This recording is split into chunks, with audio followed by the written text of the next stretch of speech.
Well, I just keep thinking of them, and I figure as long as I'm thinking of them, I'll go ahead and post them. There's this old boy from Dothan, Alabama. Come home from work one day, and his son was at the kitchen table doing his homework.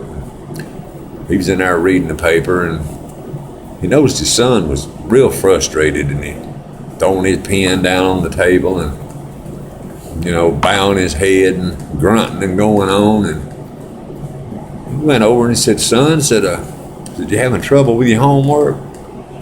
The boy looked at him and said, "Yeah, Dad," said, "I've got to write a paper on the difference between hypothetical and reality."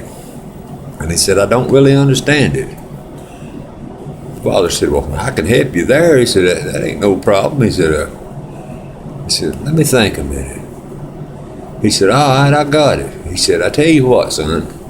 He said, "Your mama's in there cooking supper." He said, "Go in there and ask your mom if she'd go to bed with old cross-eyed Bill next door for $1 million. The little boy said, "What?"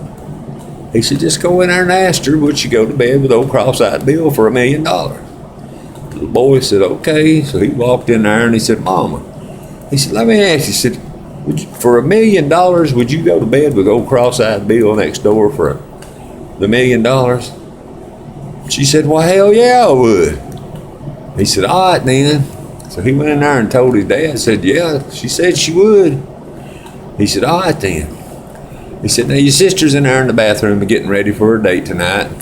He said, "Go in there and ask her if she'd go to bed with old cross-eyed Bill for $1 million. He said, "Okay." So he went in there and he said, "Hey sis, let me ask you something." He said, "For $1 million, would you go to bed with old cross-eyed Bill next door?" She said, "Hell yeah." He said, "All right." So he went there and told his dad, said, "She said she would too." So the dad sat the boy down. He said, "All right, now here's how it is." He said, "Hypothetically, we're sitting on $2 million. But in reality, we're living with two whores."